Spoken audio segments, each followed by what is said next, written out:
ahead and hit the record button. And again, I want to welcome us all to another fabulous Friday.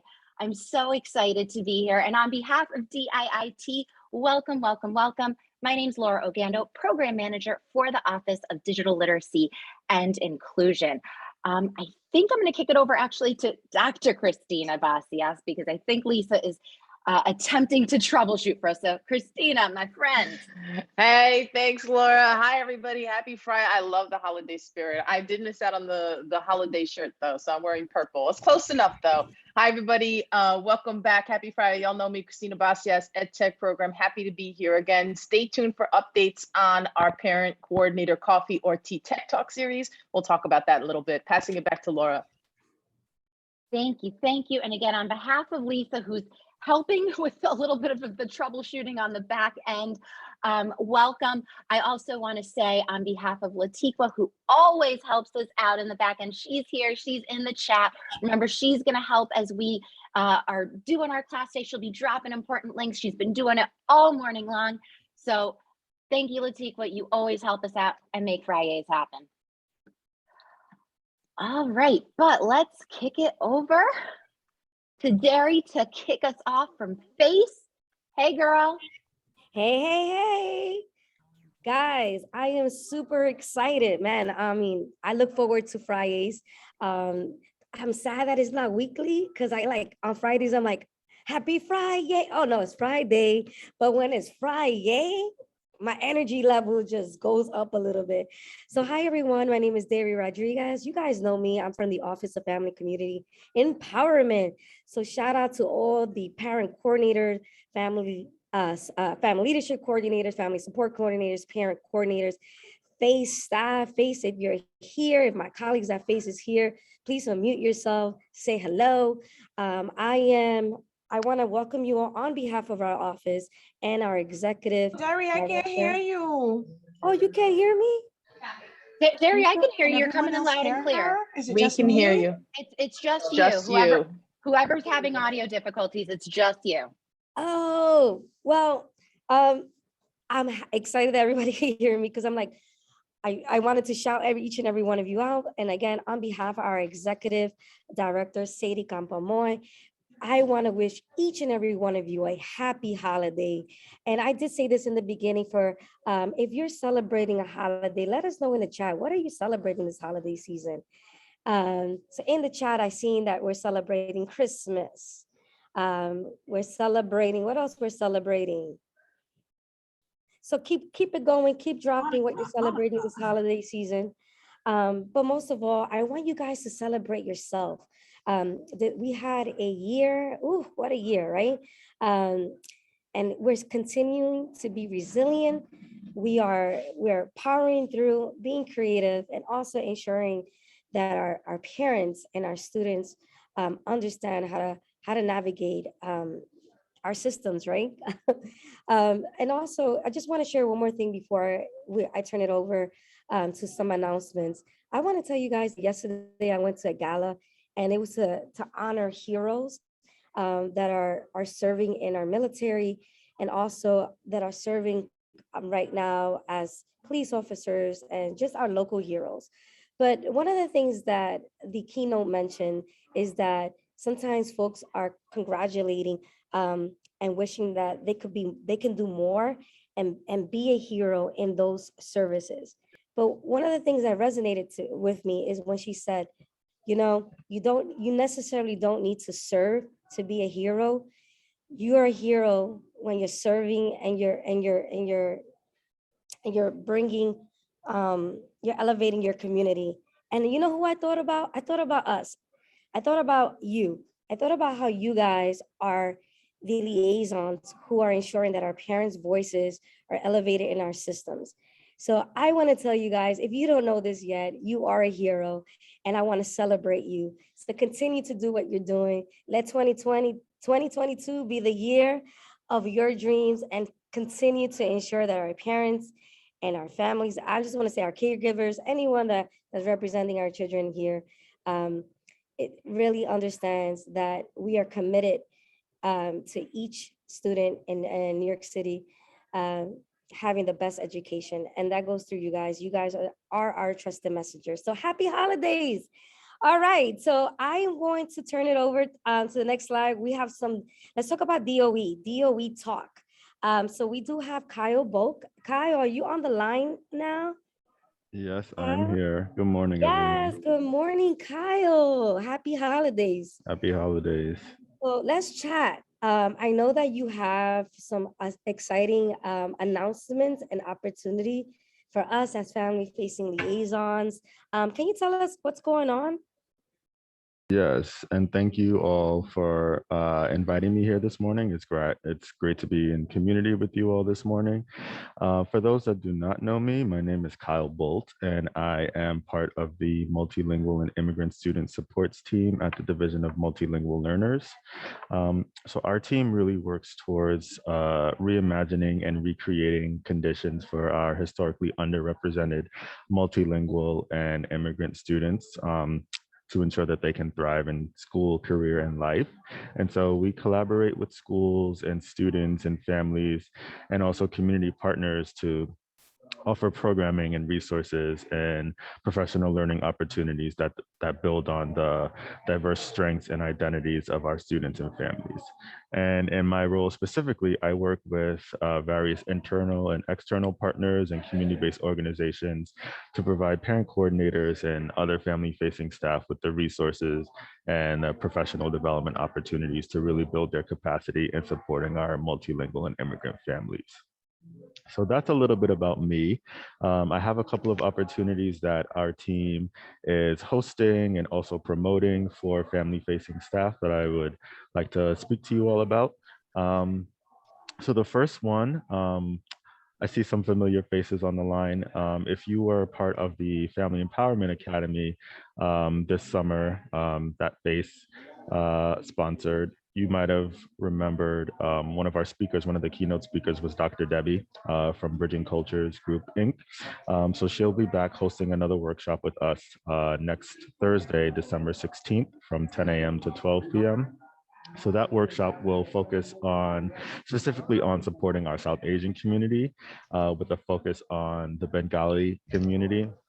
And in this session, participants will really be able to see the diversity within the South Asian community and distinguish the uniqueness of every South Asian country's cultures, costumes, traditions, and rituals with that focus on the Bengali community. So we invite you to register for that session. I'm actually going to drop the link to that session in the chat.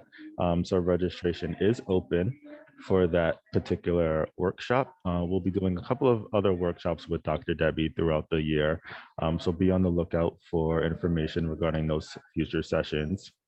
I also wanted to highlight a couple of opportunities that we have coming up that are in partnership with some of our CBO partners. So the first one is a roadmap to college for English language learner parents and L high school seniors. So in this workshop, participants will review and discuss graduation requirements, parent and family roles in the college application process, college application timelines, financing a college education, and financial aid. So these sessions are going to be available in English, Chinese, Haitian Creole, and Spanish. And those sessions are really geared towards parents and families of L high school juniors and seniors and L high school juniors and seniors themselves. That's going to take place actually tomorrow, December 11th, from 10 a.m. to 1 p.m. So I'm going to drop the registration link for that session into the chat as well. If you have any high school students or high school families that may be interested in that particular session. And then the next workshop I wanted to highlight is titled The Rights of Undocumented Students in New York State. So this workshop is going to be fully in Spanish, and the workshop will focus on the rights of New York immigrants, along with the various services that are available to the immigrant community. So participants will discuss how to connect with legal resources and recent changes in immigration policies. There's going to be a discussion on TPS, financial access, banking, and the green light law, which allows undocumented persons to apply for a New York State driver's license or permit. And so I'm going to drop the link for that session as well into the chat.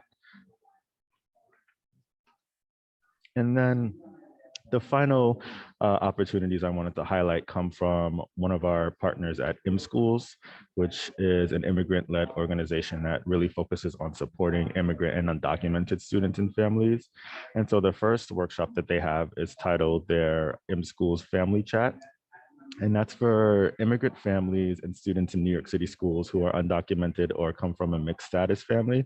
And so in this space, families are really going to be invited to build community and receive resources around immigration and education.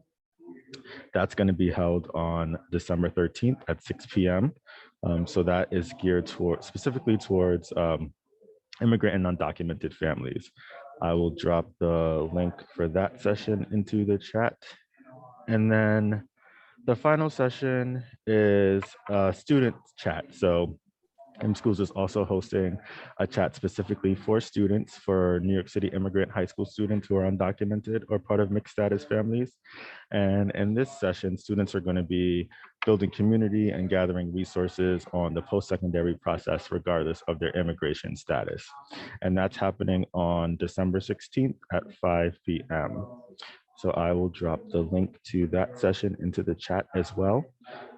If you have any questions about any of these sessions, you can feel free to reach out to me. I'll type my email address into the chat.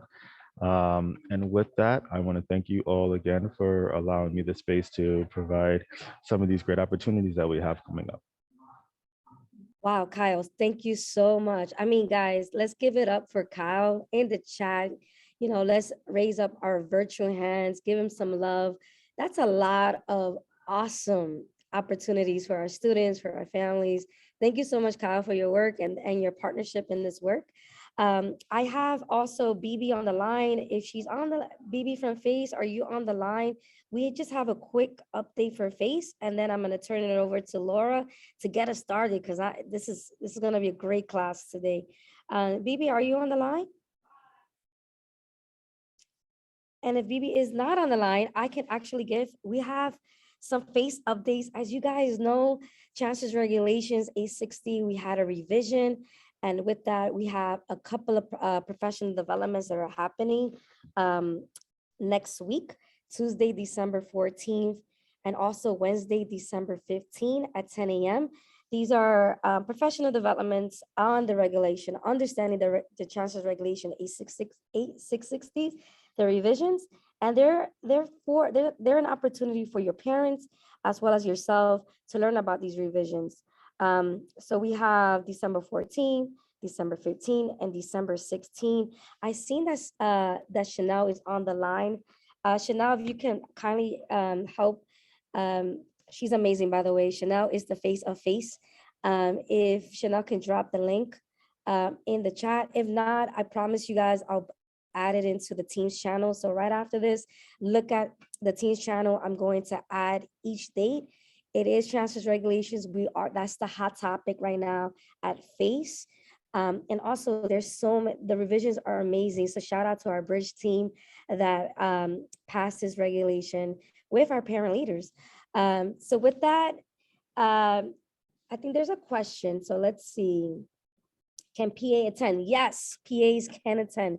Your executive board members should attend. This is a professional development for themselves so that they can learn about the revision and how to run effectively their executive, their PA PTA. So thank you so much, guys. If you have additional questions regarding the PA PTA, you can also email FACE at face@schools.nyc.gov. Chanel can drop it in the chat, the FACE inbox. If there's any questions regarding the revision, if you did not receive the invitation, we're happy to send it to you. So with that, again, happy holidays on behalf of FACE. I got my little props here. Hopefully you got some props to celebrate your holiday. So happy holidays, everyone. Happy New Year. Looking forward to 2022. I'm going to turn it back over to Laura. Laura, turn it back over to you. Thank you, Derry. So a couple of more announcements, because we're not done, right? It's just, that's part of what happens when you only have these now every month. We got a ton of stuff to get through because, we just keep wanting to give more and more. So exciting new PD opportunity on Mondays, all right? This is brand new. It is more for our teacher community. So let me tell you how this kind of started. It started because of you guys. It started because of FACE and what we've been able to do for FACE Fridays. We've built an amazing community, and we want to do the same with our teachers. And we know that, some schools, maybe your contractual Monday PD is kind of a little up in the air. Folks aren't sure what to do. Well, guess what? We're going to take on that heavy lift. All right. So starting on December 13th, that is this coming Monday, we are going to be doing weekly PD during the contractual Monday PD time. We're going to start from 3, or it's going to be from 3 to 4:30. We'll start the same way we do this. It'll be a couple of updates. It's an hour session. And then we'll have some, networking and convincing at the end. So I'm going to ask Latika, and Latika was so on it. I was just about to cue her up. She already knows. So she dropped the link into the chat. Please register on the EdTech portal. Feel free to come, but really this is for teachers. So bring your teachers and your staff. We're doing CTLE. Obviously, it's going to be fun and informative. And I can already tell you right now who's going to be there on Monday. We got the folks from Mouse. All right. They are doing a really cool presentation all about just like Google basics. All right. Because let's face it, a lot of us are using Google, but maybe we're still not really proficient. So that is what's happening on Monday. And again, these are going to be weekly. We are working with all the folks around the DOE. So we've got CS for All on deck. We're bringing in Tali from Common Sense. I mean, we're working all of our partners. Michaela from Microsoft will be there as well. So, look forward to these, but really pass this along to your teacher staff. The same way that we have supported all of you, our parent coordinators, our FSCs, our FLCs, we want to support the teachers as well. I'm going to pass it over to Christina, who's going to just share a quick poll that we want to ask of all of you. Hey, everybody. So as you know, we have our PC coffee or tea, because we don't discriminate, Tech Talk office hours at the last Tuesday of every month to the end of the school year. But we've gotten a tremendous amount of feedback, which has been amazing. And we are in the process of iterating that, implementing and iterating. And one of the big pieces of feedback that we received was the time. So last year we were a little bit more flexible, obviously, because we were all remote. This year is a very different story, and we want to be very cognizant of that situation. So last time we did hold the office hour from 2 to 3 p.m., but we want your vote as to when we should hold it. There was a lot of parent coordinators that reached out to us and to me privately saying, hey, 2 to 3 p.m. it's the end of school. I wasn't able to join until 2:30. I wasn't able to join until 2:45. So we're giving you that opportunity to vote. So I did post a link in the chat. It is diit.nyc/PC office hour time. If you click on that link, it will take you to a survey that looks like that image, and just vote on as many of those times that work. And if you have another time that works, then click other and put in what that time is. I didn't put any 30-minute increments like, the 9:30 or the 10:30, but if you prefer that, put another, right? But click as many as you feel is applicable to you. We're going to close this by end of school day on Monday, and then send out the invite. The next office hour is happening, I believe it's the 21st. Yes, the 21st. And we're going to change that time according to what you all popularly vote on. We're doing the popular vote here. All right. So please do click that, and we will get you that invite and change the time if 2 to 3 does not work. But we're going to get your vote and change it accordingly. Thanks so much for your participation. We love it. Shout out to the BTDs, IAT. Everyone's been great. DIIT coming together, answering your questions. It's absolutely fantastic. It's a great collaborative opportunity, and we love to do it. So we're excited to do it again. Passing it back to you, Laura. Thanks so much, Christina. So again, please fill that out. We dropped the link in the chat. Both Christina and Latika have posted it. Remember, we love to hear from you. And speaking of that, you already know what time it is. Let's find out who is in our Zoom room.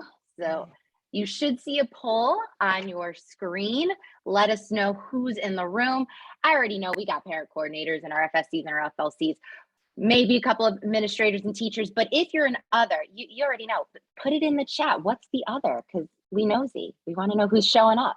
Laura, so as our participants are voting, I actually want to take this time because I know folks are going to drop off a little bit early, but wanted to just say thank you to you, to Lisa, Latika, Dr. Christina Baez.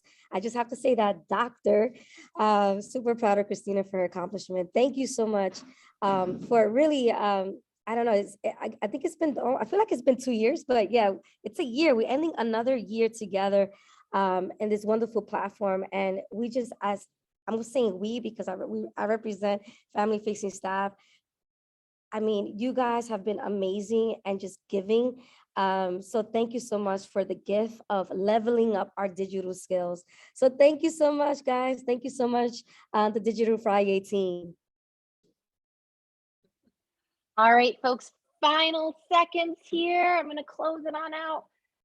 All right, so as per usual, overwhelmingly parent coordinators showing up. Thank you, thank you.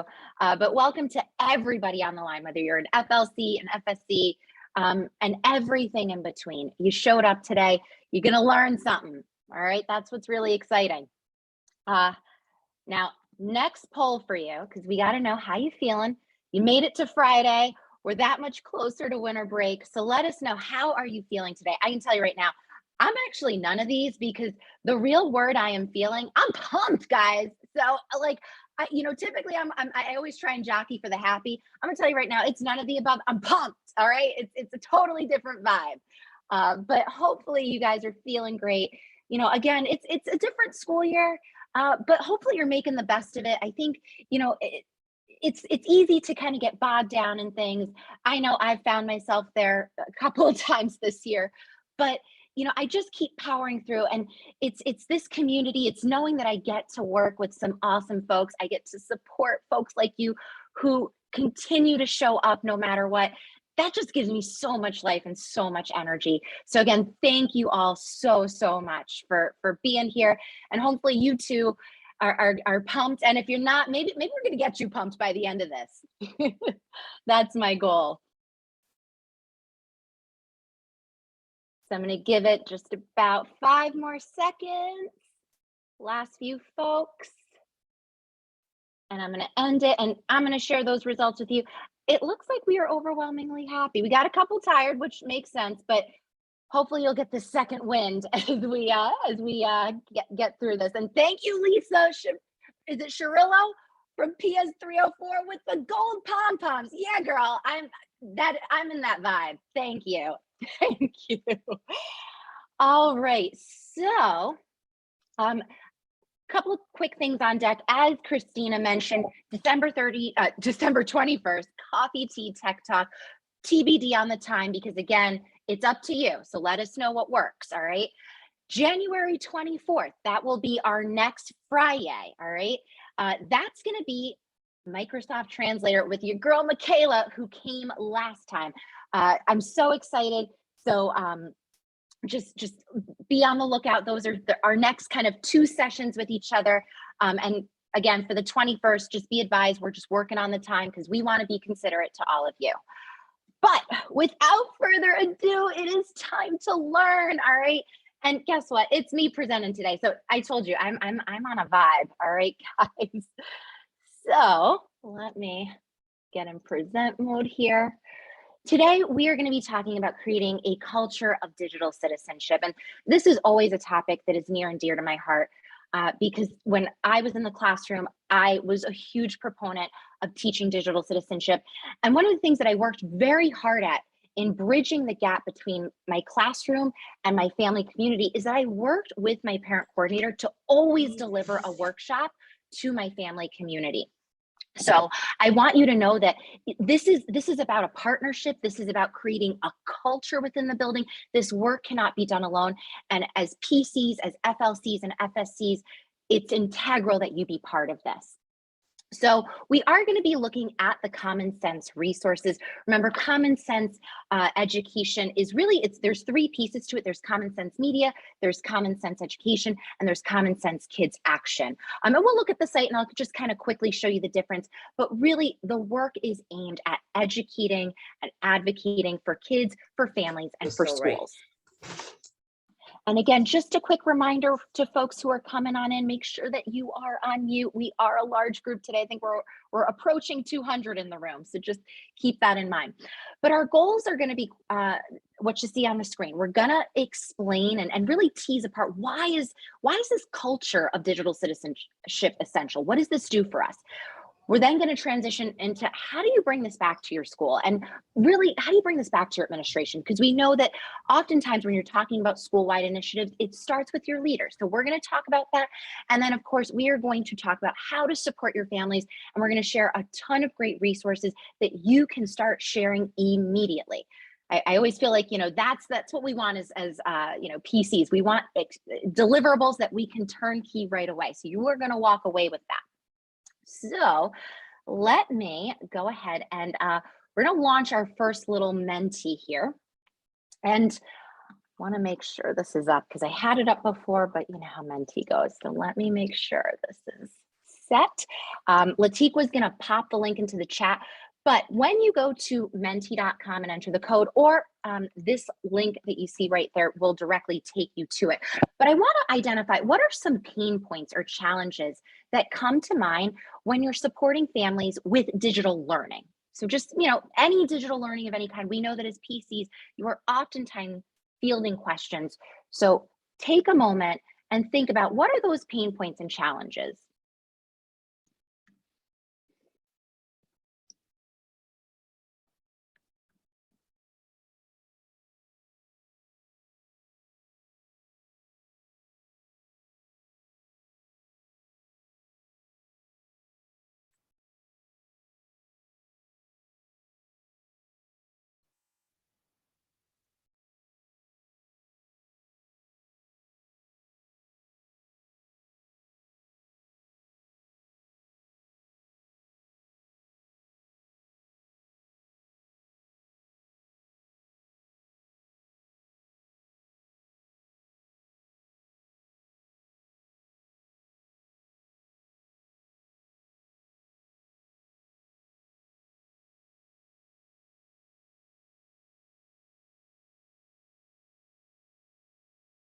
I see some folks responding in the chat, but I just want to remind you, we do have a Menti link and it should be working. I see people in it.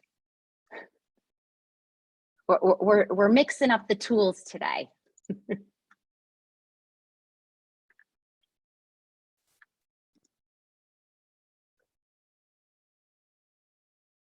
All right, and let me pull this on in so we can start seeing. All right. So I'm starting to see navigating platforms, language barriers, passwords. I know passwords is a huge one, right? I see the emails that come through. How do we reset passwords? Yeah, that's a big one. Tech illiterate, school accounts. Oh, this is an interesting one. Trust, huh? Keep them coming, keep them coming. I'm seeing a lot of language barrier that's coming up as well. Connectivity issues, not enough time in the day. Can we just highlight that for a second? The time factor is real. Yes, yes. So I'm going to give folks a couple more moments to pop these into our Menti.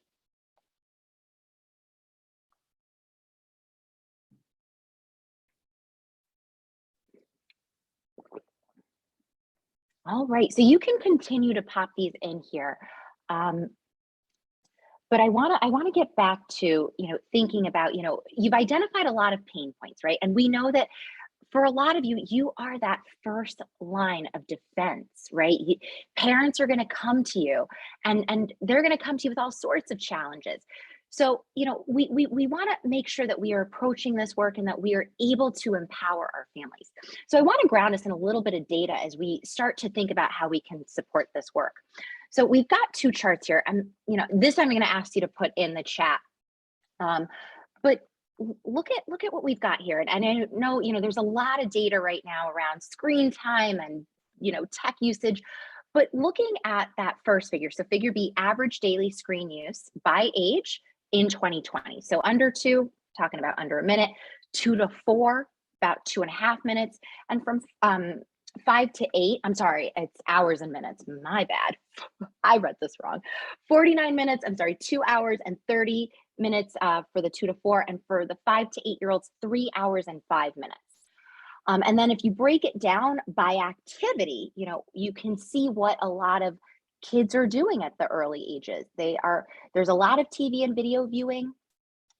There's also some gaming happening. So is there anything that's surprising you? And what challenges does this raise for you as a parent coordinator, and in supporting families who might not know how to address this? So again, if you can pop that into the chat, this is not the mentee portion, we moved away. And it's okay. I see in the chat someone saying not understanding how it works and the mentee is not coming up. It's okay. I don't want you to struggle with the tech tool. If all else fails, you can always pop it into the chat. We just like to vary up the tools. Transparent facilitation is something that you can end up doing if you like it and use it in your workshops with families.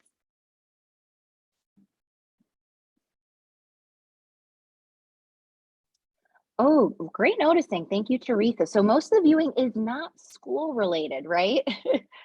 And I think that is where maybe some folks are shocked by that, right? We're seeing a lot of folks maybe shocked at the social media. Again, we're talking about this is for kids in the 0 to 8 range, right? We're talking the young ones. Look at how much time they're spending on technology. And it looks like a lot of folks are like, and it's not for education, right? Shifting to another piece of data. So here we've got, some data around social media, and you've probably seen the Facebook whistleblower Francis Haig talk about it. They've been. We are accepting. Oh, remember to keep yourselves muted. Thank you. You've probably seen several of the tech companies testifying before Congress. I know, I believe someone from Instagram testified a few days ago. So this is asking us about exposure to hate speech on social media. We looked at 14 to 17-year-olds and really the type of hate speech that they're encountering from 2018, which is that light lavender, and looking at 2020, which is the darker blue. What jumps out at you about this?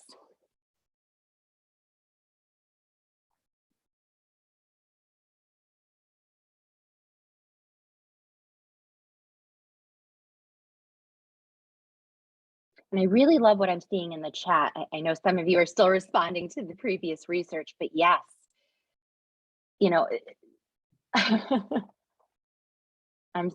there are a lot of increases, right? Increases in both usage, but also in what is happening, right? We're seeing more hate speech that is racist, that is sexist, that is homophobic. And these are things that can be alarming, but what I want us to take away from this is that it's one thing to be alarmed, right? It's quite a different thing to say, you know what, I have to do something.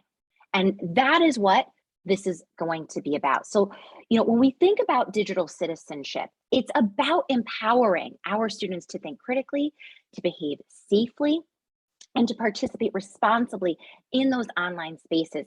And really, digital citizenship acts as a precursor to digital learning.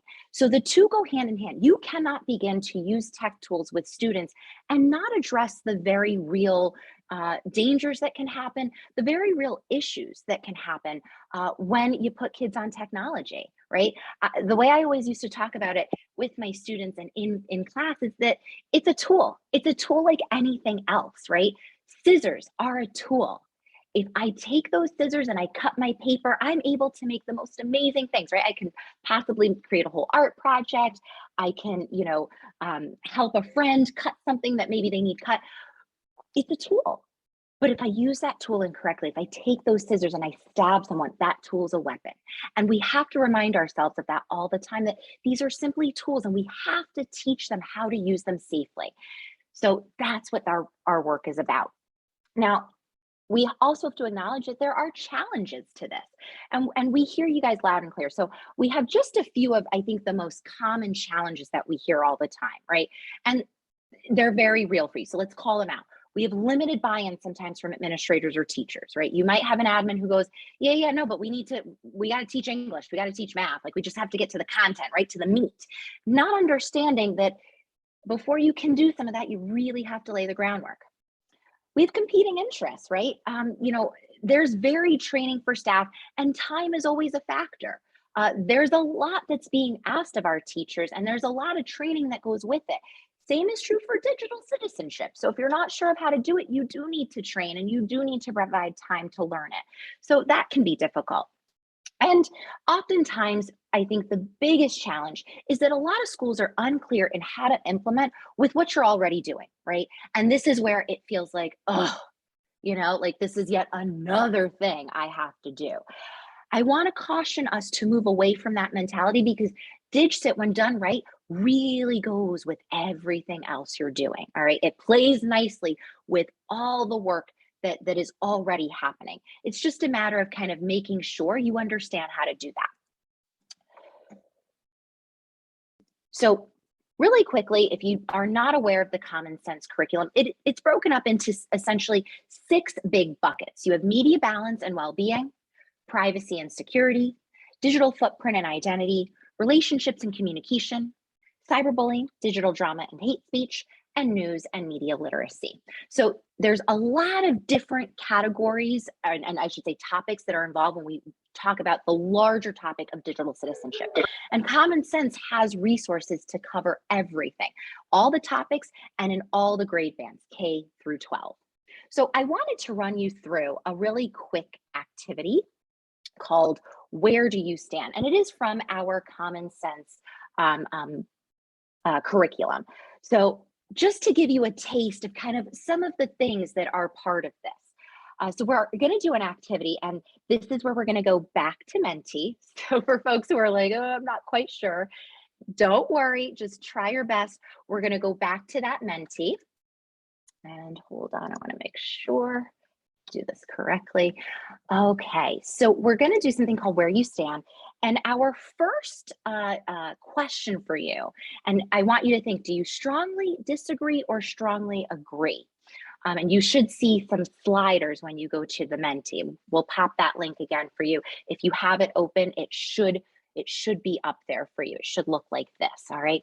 So the first scenario is it's reasonable for students to face consequences later in life for social media posts or online comments they share today. So take a moment, and again, you should see a Menti that looks like this, and you can kind of figure out where you stand. Are you all the way over to the right? You completely agree. Are you all the way over to the left? You completely disagree. And again, it's a slider, so you decide. And you have access to all 3 scenarios, so I'm going to start reading them out. The second scenario is parents should monitor teens' text messages, apps, and social media accounts. And then that third one is schools should monitor students' social media accounts. So take a moment. Again, there's 3 different scenarios, and I really want you to think deeply. So, kind of think, where do you stand on this?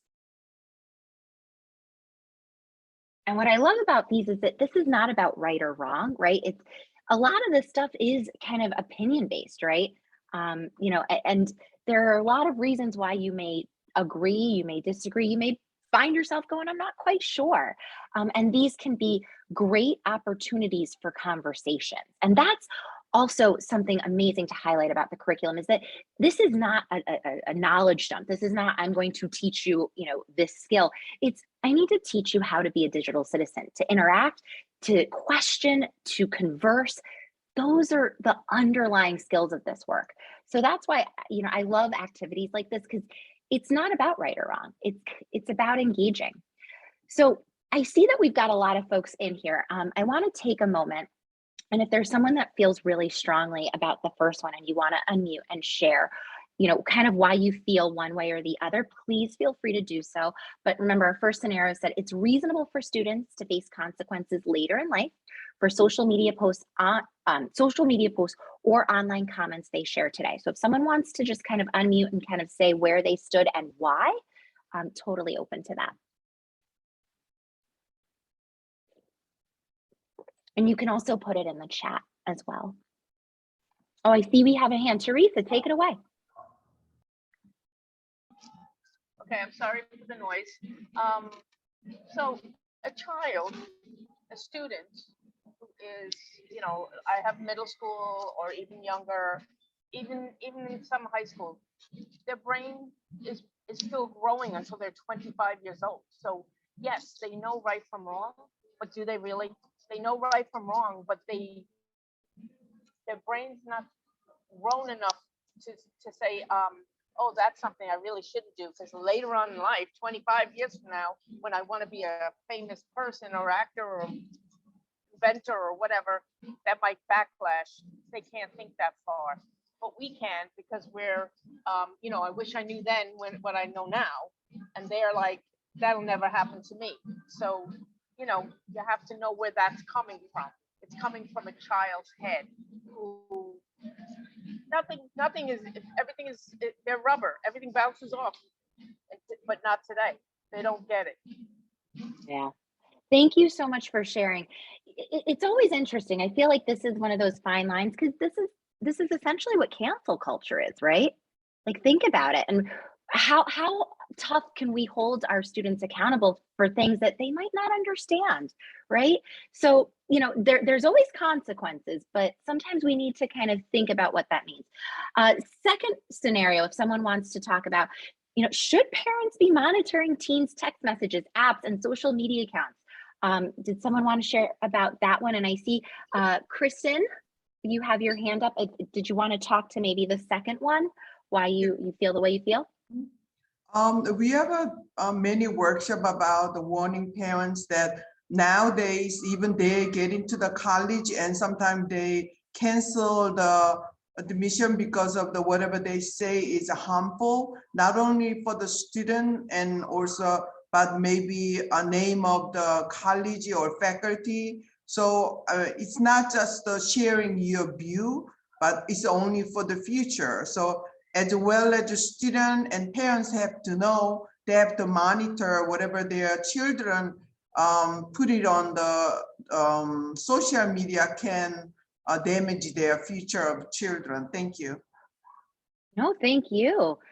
Absolutely. And then that last one, anyone want to take on, should schools be monitoring social media accounts? I feel like this is really interesting, because I'm seeing the difference. A lot of you are saying, like, yeah, parents should do it. And it's like, ooh, we don't feel as strongly about schools. Anyone want to take this one on? Hi, good morning, everybody. Definitely, I feel that they should, because there is a lot of bullying going on. I think they should create a system with the parents to, monitor them while they're in school with those things, because as you know, kids take out their phones during recess and different things like that. So, and bullying can happen anytime. Cyberbullying is really, really big. And I think that schools should collaborate with the parents. I think there should be a really strong system, a community system between the parents and the schools. I think we've lost that a lot over the years. Like back in the days, there was no phones in schools. Like if you need to use a phone, you got to go to the nurse. Nowadays, you can pick up the phone and call your parent and tell this and do that. So I personally think that it should be a system that's created between the schools and the community. Thanks. That's it. Thank you. No, thank you so much. Again, I wish I could call on everybody, but just wanted to highlight three voices. I still see comments in the chat, so please keep throwing it in there. But we are definitely put in a tight position, and we have a lot of challenges that our students are facing, and they're not just complex because of technology, right? I think it's also because of the personal, the ethical, the moral, and civic questions that they raise, right? And this is why I love the curriculum, because it's about conversations. I don't think there's a right or a wrong answer on either of the three questions I just asked. It's about kind of, where do we stand on these things and why? And again, how does our conduct online serve us to make us better in this world? That's really what this is about, right? That it's being a good citizen. So just want to highlight the approach in case you don't know what common sense is about. They really do highlight, this digital citizenship disposition, and it's about slowing down. It's about self-reflection, seeking facts and evidence, considering those other perspectives so that you can envision options and take action. A lot of this work is meant to be done in a proactive way, right? So rather than get to the point where you are dealing with a situation of cyberbullying or hate speech, rather than having to deal with two students who have taken sexting one too far, right? You nip it. You talk about these things in advance. You talk about scenarios that happen.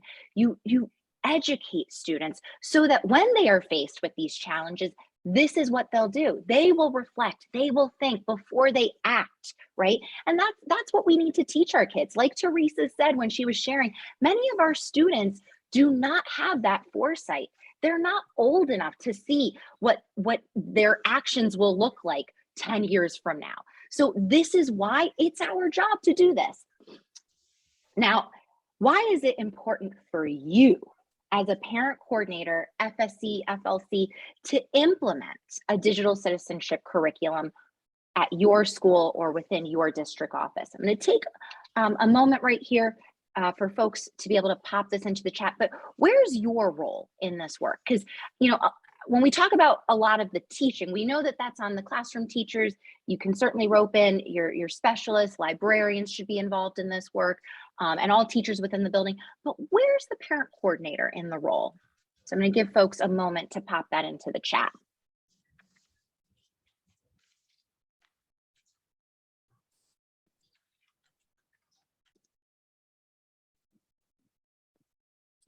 And absolutely. So Jacqueline, yes, we provide information to families, right? Resources, knowledge. Yes, we are in the front line. That's exactly it. You are the direct line to parents and families, right? They come to you first, right? They might not come to the teacher. The teacher's busy, right? Teacher's teaching. They don't always get to see the teacher. I know when I was in the classroom, it didn't always happen. You know, sometimes parents feel that they get a much quicker response from you as the parent coordinator, right, than, you know, the classroom teacher or the English teacher or the you know, math teacher. You are that direct line, all right? So it's absolutely important for you to be able to help families with this work. So let's talk about how to bring this back to your administration. I started out with that slide of challenges, right? If you are having trouble with buy-in, remember to share with your school leaders. This is part of principal's compliance checklist, item 23. And that's something that your principal is responsible for. So remind them, like, hey, we're supposed to certify that we've taught these lessons. Remember to check out the Digital Citizen page on the Info Hub. We have a ton of resources there where, you know, if your administrator, if teachers aren't quite sure, like, what's this about, what curriculums are available, because Common Sense is one, but there are others. So, you know, you can definitely check out, I'll even click on it super quick so you can see. There's a ton of resources. You can learn about, you know, which curriculums we have. Again, we've got free options. We've got ones that are fee. We talk about the different certifications, and we have resources for learning opportunities. So it's all here on the Info Hub. And remember, there's a ton of different resources on the Common Sense website, which I'm going to show you in just a moment. Remember, there's a ton of PD offerings. So we have our learning calendar, which I'm going to just pull this up for a second. We have a specific tab, and this is what that link will take you to. This is our DigCit tab. It says it right here on the bottom. And we have all of our digital citizenship classes listed here. So again, if training is the problem, if your teachers are feeling like, I don't know where I'm going to learn this, I don't feel supported, we have it covered. Common Sense has PDs on their website. All right. So, and they have some events, but they also have these self-paced trainings, which I think this year is the year of asynchronous and self-paced training, right? So if they need it at kind of on their time, on their schedule, it's here for them, all right? Remember, you can integrate and implement in all subject areas. So I'm gonna quickly pop into this. This kind of shows you some ways in which you can structure this and some different class possibilities. So this is organized by grade, by lesson, by topic, and then really taking into consideration where this can fit in. Like, you know, if you're not sure, right, we're literally highlighting lessons and where this fits in, maybe in an advisory or social studies class, right? This could be part of math or English. So this document right here can be your lifeline. And then it also shows you how to break this work up into fall, winter, and spring. So again, if you're not quite sure how do we even do this? Like, oh, yet another thing. It really can be implemented and integrated into all subject areas. And then for the folks who are talking, oops, I didn't mean to do that. For the folks who are talking about timing, get strategic. There are a ton of 15-minute aligned lessons. So you've got the SEL lessons, which are quick 15 minutes. They're CASEL aligned, and again, supporting all grade bands. We've also got the quick activities for K through 5 and the quick activities for 6 through 12. 15 minutes. So if timing is the issue, we've got you covered. So again, we hear the challenges. We know it's tough, but we will help you and we will support you. So now let's talk about those resources for your family community, because that is where you guys play a huge part. And you want to be able to support your family so that they feel confident, right? Because that's kind of what I was seeing with a lot of what was happening in the Menti, right? I saw folks saying like, parents not sure, right? It's the sense of like tech illiteracy, right? So you as the parent coordinator can help kind of bridge that gap, right? And provide them with resources so that families feel empowered. So I'm not going to play this for you because this is actually a half hour long, but they just did this chat last Friday, December 3rd. It was about positive partnerships with parents and families. So it was recorded. I'm just showing you the screenshot here, but it is available on YouTube. Again, it's linked, but it was a great chat.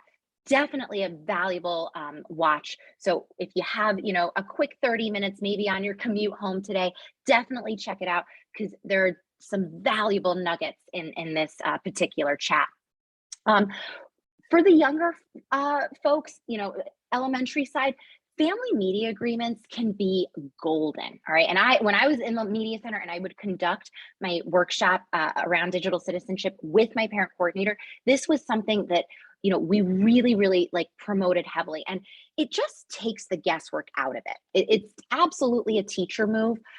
Teachers, when we write stuff, it makes it real, right? We have a schedule. It's kind of hard to argue. Well, that's what a family media agreement does.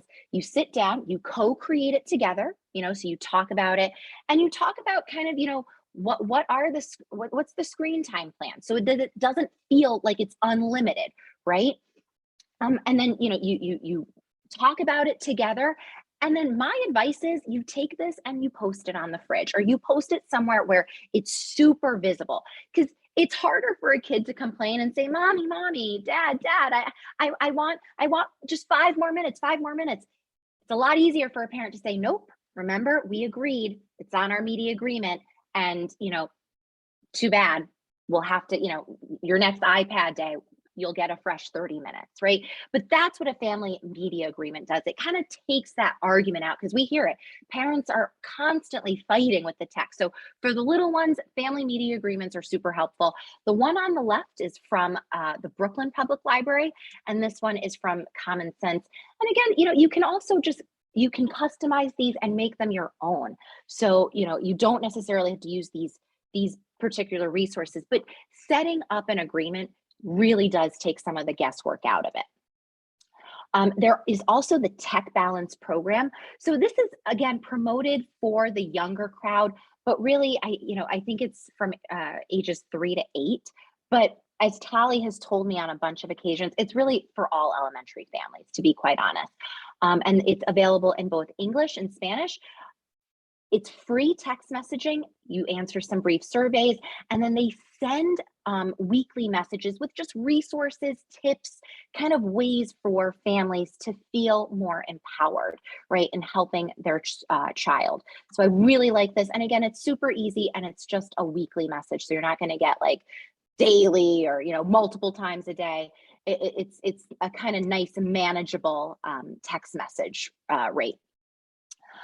Remember the Common Sense Media website. So I talked about it in the beginning.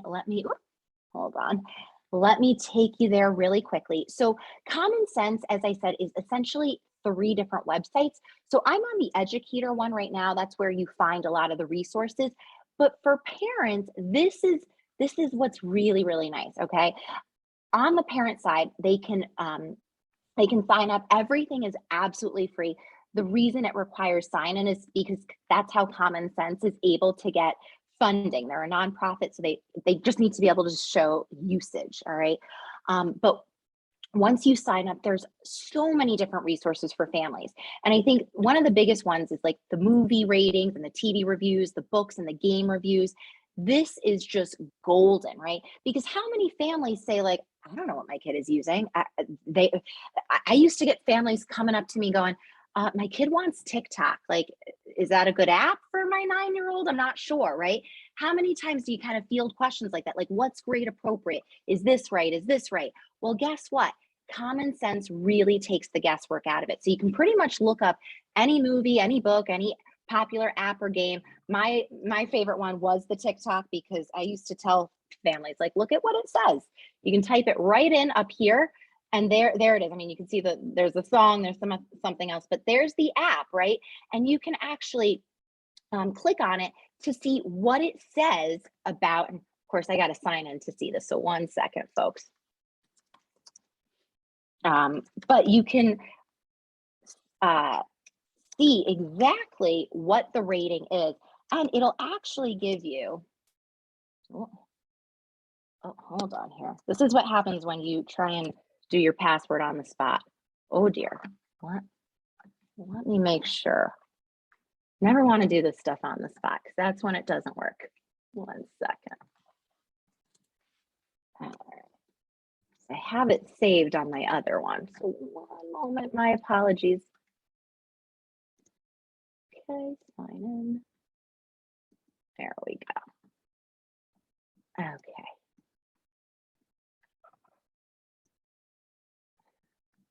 So you know what it is? Actually, it is because I'm not a parent, so I can't always see all the stuff, but I think now it should, because when I pop into the educator one, it just had me logged in. That's what it is. So it is because I'm an educator. I was trying to log into the parent portal. My fault, but now it should work. So I should be able to see this. No, maybe not. All right, my bad. It's because I'm not logged in as a parent. But either way, when parents log in, they get to see all of this. And it shows not only Common Sense's rating, but what parents say and what kids say. And that's my favorite part, because there's oftentimes a discrepancy. It's like, parents say it's for 15, the kids always say, no, the 13s can use it. So it's just interesting to see those ratings. But there's also another great section on here, the what parents need to know. And you can browse it by age, by topic. They've also got the ultimate guide. So again, if you're like the ultimate guide to Minecraft, to Google Classroom, to Fortnite, I mean, a lot of the popular things that parents want to know, it's just such a great resource, okay? And then remember, on the educator side, we've got a ton of, on the family side, we've got a ton of family engagement resources. And this is another way for families to engage with their child, right? On like what's available and how can they support this process? Because the same thing that we ask of our educators, families are just facilitators. They are supporters. They don't have to understand how TikTok works. They don't have to understand Instagram. They just need to be able to facilitate the process. Talk with their kid like, hey, you are on TikTok. What are you sharing? What videos do you make? Who are you friends with, right? It's things like that. And I think, sometimes parents forget that that's what this is really about. You don't have to be the TikTok expert. I mean, by all means, create a TikTok video with your kid. It's definitely fun. But what you really want to make sure is that you're having the conversations and you're talking about it, right? And that families feel supported to have that conversation, because sometimes these are heavy topics. Again, we're seeing kids are encountering more racism, right? More sexting, that they're encountering more online bullying, and we just as families and as educators, we need to be able to just talk with them about what they're seeing and what to do about what they're seeing. So with that, I know that I've thrown a lot of information, but let's take a moment. I've been following in the chat as best I can, but I want to open it up to some questions, give you that time to share anything about what you've seen that maybe you want more information about, or if you're wondering, let's open it up. So because we are quite large, I think we're at 190. I am going to ask that folks use their hands to participate in this, but once I call on you, feel free to unmute and share that way. And I'm going to lower Teresa's hand only because I think it was from before. But feel free, if you have a question, either pop it into the chat or raise your hand here, and when I call on you, you can unmute. Don't be shy. Laura, I have the question about the digital citizenship implementation. Is that Sure. whatever you share with me, is that on the DOE website? Are you talking about Digital citizenship implementation? This one, the recommendation? Yes, here? yes. And also this is, so school can use like a pick any subject from here, can use it, or they already been using it, or remind the principal that we are using it in the school, or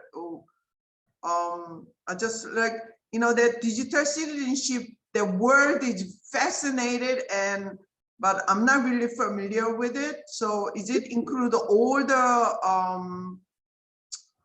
material that online? So in terms of what's online, there's a lot of different resources. This I don't believe is on our info hub. This is actually something that we typically share in one of our trainings. So but you can share this out. Remember, you guys have access to this deck, and all the resources are linked within. So, you know, we want you to take this and turnkey it to your staff, turnkey it to your administration. Please, like, this is not a secret, okay? We want folks using this because we understand that sometimes it feels daunting to go like, what am I teaching? Like, how am I doing this? We've essentially mapped out a school year. So if you teach a lesson in the fall, you teach a lesson in the winter, you teach a lesson in the spring, right? You're good to go.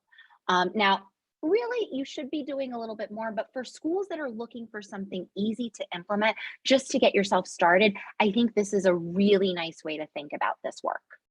So this is in the parent coordinator info hub? We shared this slide deck. I know Latiqua has been sharing the links for today. Latiqua, if you have a chance, maybe pop it into the chat again, because I think some folks might have forgot, but this is linked within the slide deck. Okay, thank you so much. No problem, no problem. I see E. Weish has a hand up. I hope I said that correctly. Good morning. Good morning. Good morning.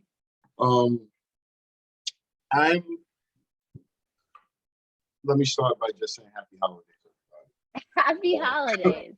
Before I get into my spiel. I understand we are in a different world right now. We have lost that human touch when it comes to a lot of things. The digital world has totally separated us and put us in a place where we think we're not who we are.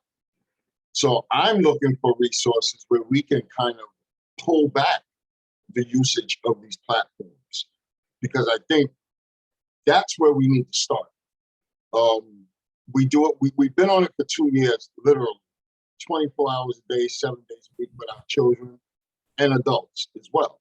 We have come immersed in this world where we're fantasizing about being this person, that person, digging into other people's worlds. We need to tap into our own by reducing the usage of it and communicating dialogue. That's where I'm at right now, because this world, it's a mean world. You know, the bullying, the fascination of being famous in 5 minutes through TikTok. We have to find a way to pull our kids back from this, because they're lost. As Kitty said before, we're way behind the 8 ball with this. You know, so we need to find something to combat it at this point. Thank you so much for sharing that. I agree. I think there has to be a balance, and we have to pull back. And that's why the resources on Common Sense actually do that. Common Sense is not advocating more tech usage. It's about finding that balance. A lot of, especially in the early grades, a lot of it is actually how do you like say goodbye to the technology? I'm not even kidding. That's literally the very first lessons that kindergarten and first graders are learning about media balance and well-being. And it's about, really identifying, like, when do I want to say goodbye to technology, and how do I do that, especially when I don't, because it's hard, right? Kids, it's like they get sucked into it. So thank you for that perspective. That is absolutely something that Common Sense is trying to combat, and we have to start from an early age, right? And it starts with kind of having to be introspective and remind ourselves that yes, that our technology is helpful, it's a great tool, but it can't be everything, right? You got to get outside, you got to play, you got to interact with your friends, right? This is all included. So thank you. Those resources are here, and that is something that is carried throughout, even as they keep going, right? Like, what does finding media balance mean for me? And as they keep going, right? Like, how, look at these topics, because this is the conundrum, right? Because technology is all around us, and it's harder and harder to escape our screens. I mean, our phones follow us, right? So we're constantly on it, and we have to be practical too, because as much as we can say, like, yeah, it's nice, we also know that if we don't actually teach into that skill, it's just an idea, right? It doesn't actually happen. So thank you so much for sharing that perspective. That is absolutely in the curriculum. And I just also want to add, Laura, and thank you guys. I mean, this is an amazing conversation, is that unfortunately technology, well, I don't want to say unfortunately, I love me some technology. What I want to say is that, this is where our kids, this is where we are. This is the digital world, right? So having these conversations now is helping to increase knowledge and awareness, and how do we support our families to help families to understand how to be digital citizens, and also for families to have these conversations. I know for me, I have a nephew who is 11 years old, and he's watching YouTube. I'm like, well, is that appropriate? And he's like, no, I'm on YouTube to learn about gaming. I'm like, wait, that's just not appropriate. So I did use Common Sense media, like to check, and and it's just there's so many great. Oh, it looks like we're hearing someone. It is such a great resources that Common Sense Education and Media provides. And as family-facing liaisons, I love how you guys are saying one of the ways that we can combat this is awareness.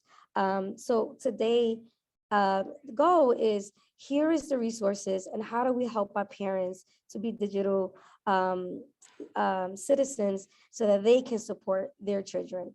Laura, I have a question. I know that some of us are seeing right now in the media. I'm just blown away. I think recently there was some media coverage where, that they've been saying that our students are recording. What would be some of the things that we can start doing, especially to prepare for Respect for All, which is February? What are some of the things that we can start doing to kind of prepare and to bring awareness of even like, how do you use these tools to work and promote and to utilize during Respect for All week? Absolutely. So, again, Common Sense's curriculum has so many different topics. So, in addressing the media balance and well-being, that's just one bucket. In terms of kind of like the respect for all and making sure that we know how to kind of handle ourselves on social media, which is a big one, the cyberbullying, digital drama, and hate speech is where you're going to find those lessons. And there are a ton of great resources, right? So if you're noticing that this is an issue, you can definitely go into the actual lessons. And there are always, all right, take home resources. So, if you want to help your families, a lot of the take home resources right now are in English and Spanish, and many of them are in more languages, but sometimes they may not be, and that's just for funding purposes. But let me just hit open so you can see.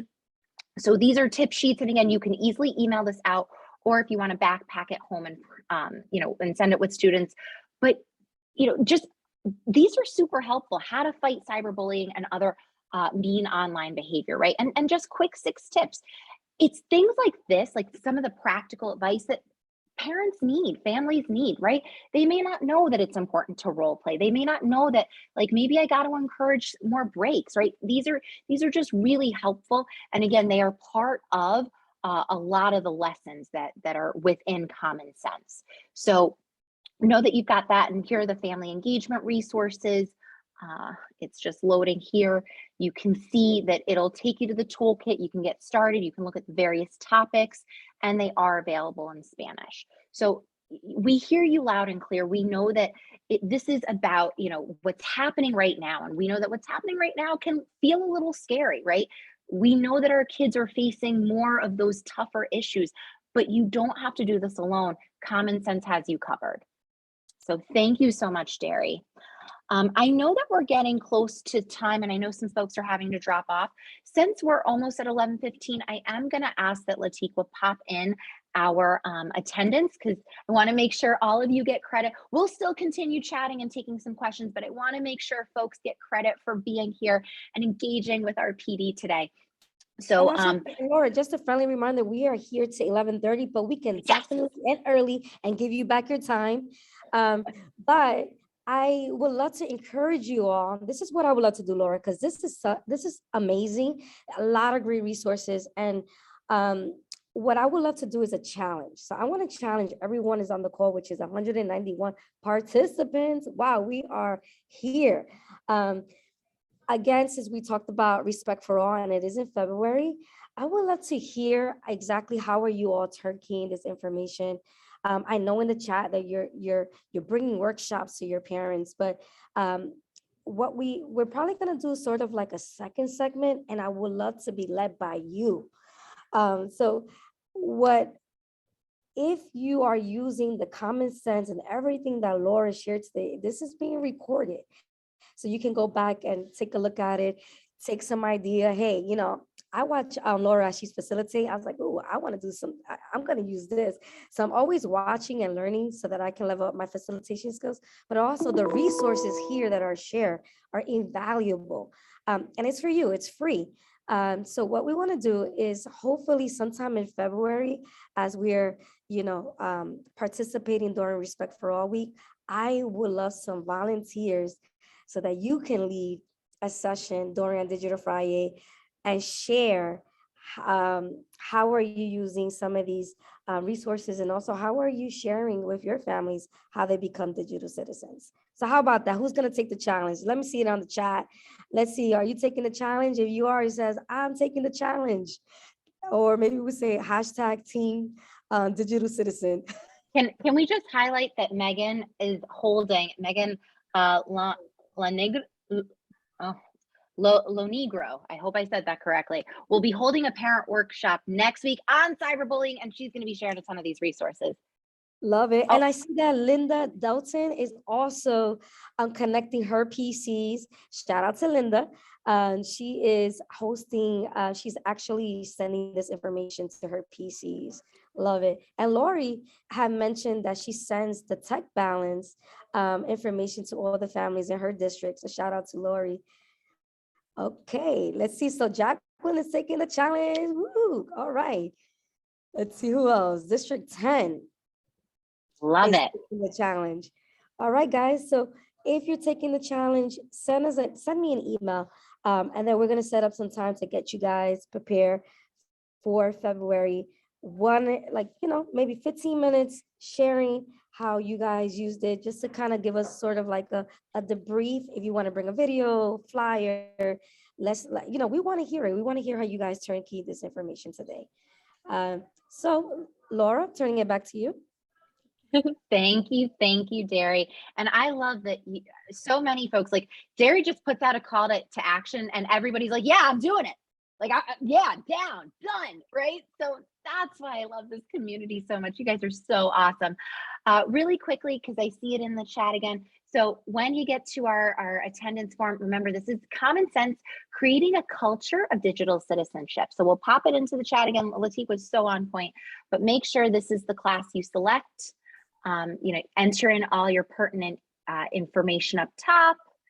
And then you'll scroll down here. There's a 75-minute session, hit submit, and you are good to go. If you want to drop off, feel free, but we can totally chill and vibe together until at least 11:30. I again want to just say to everyone here today, thank you so much for showing up. You guys are so awesome. I really I get excited in a way like no other to be here for Face Fridays. It is like my favorite thing I do.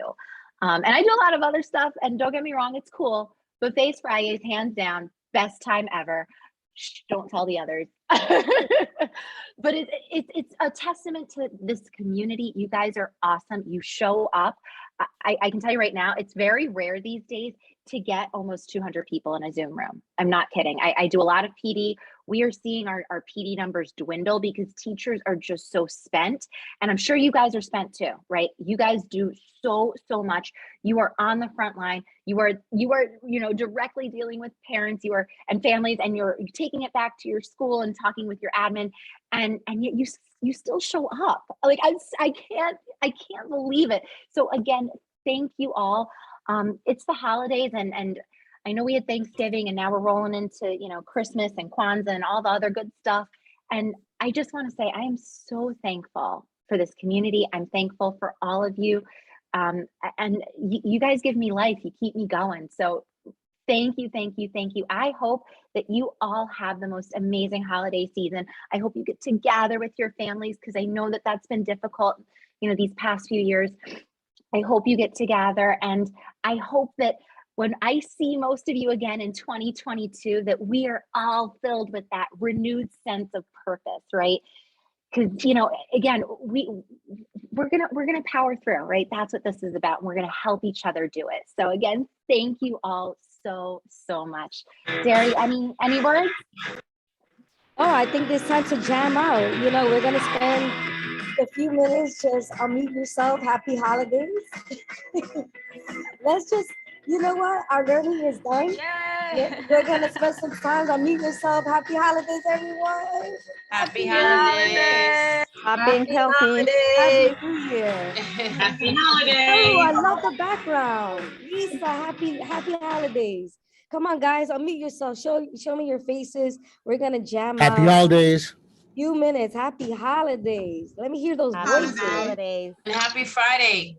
Happy Friday. Happy Friday. Happy Friday. holidays. Have a nice weekend. Happy holidays. Who's cooking?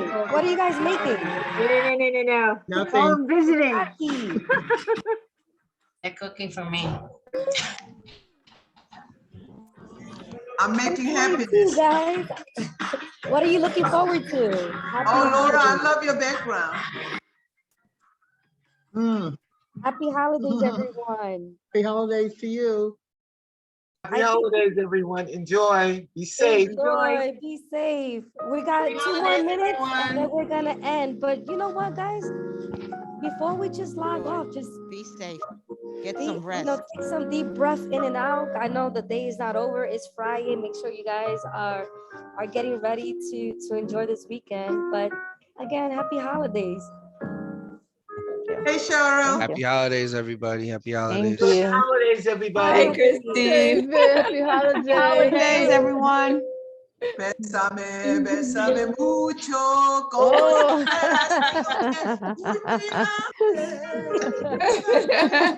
Bésame mucho.